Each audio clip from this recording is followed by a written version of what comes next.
late to the deli? I wish. Okay, that's good. Yeah. No, we'll give you some stuff. I got some chocolates. We'll give it to you guys. Want to do a quick Diego? Yeah. Let's do it. Okay. Sorry. Yeah. Hey, yeah.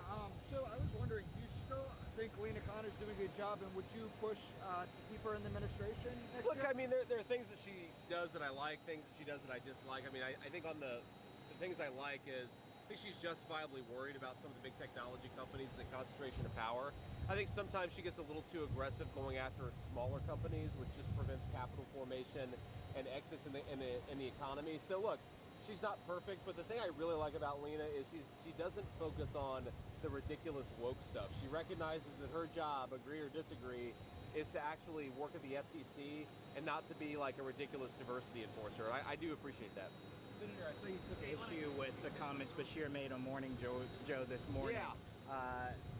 Can you clarify your comments so that he's pointing to that 2020 interview with Spectrum News about inconvenience around circumstance of abortion, and what do you make of his comments?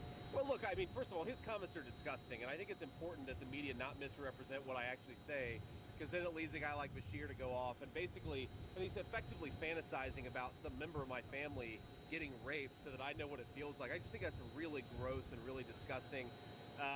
Look, I mean, the guy's a complete loser, and he's gone after me repeatedly, but this particular thing, going after my family, really bothered me. And look, the comments that he's talking about, I never once called rape inconvenient. It's a total fiction of the Democratic National Committee. I never said it. I never said anything like it.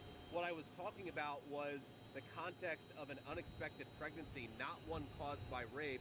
And I think that we shouldn't see unexpected pregnancies, babies that come from them, as inconveniences. Of course, rape is a terrible, terrible tragedy and a terrible, terrible thing. I never said what the Democratic Party accused me of saying. Senator, your event today was focused on law enforcement. Yeah. Should members of law enforcement be immune from prosecution?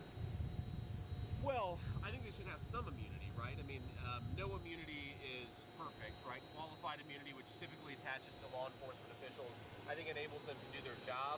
But obviously you're going to have situations where people are grossly incompetent, where they really violate the law. So I don't think that every single act of a law enforcement official should be immune, but I do think they should enjoy some immunity. Without it, it's impossible for them to do their job. And sir, so Tim Walz is getting heat for previously saying that he and his wife used IVF to start their family. Sorry, please repeat that. Yeah, no, you're good. Sorry. Governor Tim Walz is getting heat for previously saying that him and his wife used IVF to start their family when he actually used IUI. You know, you have attacked him for not being clear about his military record. Do you think this is becoming a pattern, him using ambiguous language, either through commission or omission, talking about, you know, his record? Yeah, I do that. I mean, look, I saw that this morning, and it's just such a bizarre thing to lie about, right? There's nothing wrong with having a baby through IVF or not having a baby through IVF. Like, why lie about it? I just don't understand that. And having, had people who, friends of mine who used IUI, and then some of them worked out and some of them didn't, and then some of the people who didn't work out, they then used IVF. Like, you know the difference, right? Anybody who's had a friend or themselves gone through fertility treatments, you know the difference, so why lie about it? I just don't understand it. My basic read on Tim Walz, and I don't know the guy, but my basic read, if you look at his military record, the lies about the rank, the lies about serving in combat, the lies now about IVF, even lying about like his food preferences, my read on him is that he's a guy who likes to just barely cross the line, right? And I think most of us have met people who just like to embellish a little bit up to the line and then they cross the line. And I think that's clearly what Tim Walz is. So I wouldn't be surprised if over the next, 3 months of the campaign, 2.5 months of the campaign, we find another 15 random bizarre things that he lied about. He just clearly likes to do it. I don't understand why, but it seems to be a little pathological. Thank See you guys. Thank you, Senator.